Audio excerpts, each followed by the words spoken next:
তো KKR versus Lucknow super giants এই ম্যাচের মধ্যে আমাদের 27 করে ঋষভ পান্ত যতটা রান বানায় নাই অত রান তো শার্দুল ঠাকুর একেবারে ওয়াইডে দিয়ে দিয়েছে।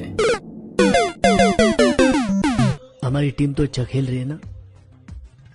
आप चाहे मुझे केएल राहुल की तरह डांट लो, लेकिन 27 करोड़ की बात मत करो। আমাদের রাতি ভাই উইকেট নেওয়ার পরে যে সেলিব্রেশনটা করে এই সেলিব্রেশনের জন্য তার লাস্ট 2 ম্যাচে ভাই ফাইন লেগেছে, কিন্তু আমাদের রাঠি ভাই ঝুঁকেগা নেই। পারফরমেন্স, তার সেলিব্রেশন, তার অ্যাটিটিউড ভাই সবকিছুই সেম, যে শালা ঝুঁকেগা নেই।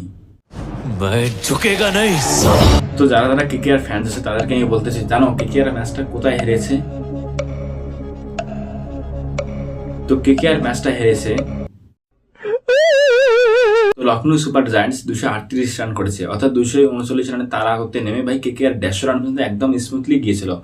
কিন্তু তারপরে আমাদের ঋষভ পান্তের সেই অ্যাক্টিং এর পরে তো কেকেআর অবস্থায় খারাপ হয়ে যায়।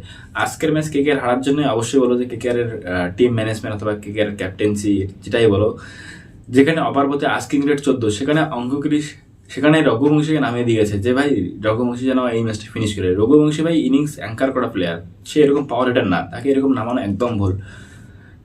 তখনও ডাক আউটে বসে আমাদের রিঙ্কু সিং আর রাসেল, তো রিঙ্কু সিং তো আজকের ম্যাচ অলরেডি প্রায় ফিনিশে করে দিতে চেয়েছিল, কিন্তু যেটা হয়নি সেটা হয়নি, যে ভাগ্যে না থাকলে তো চাইলে হবে না।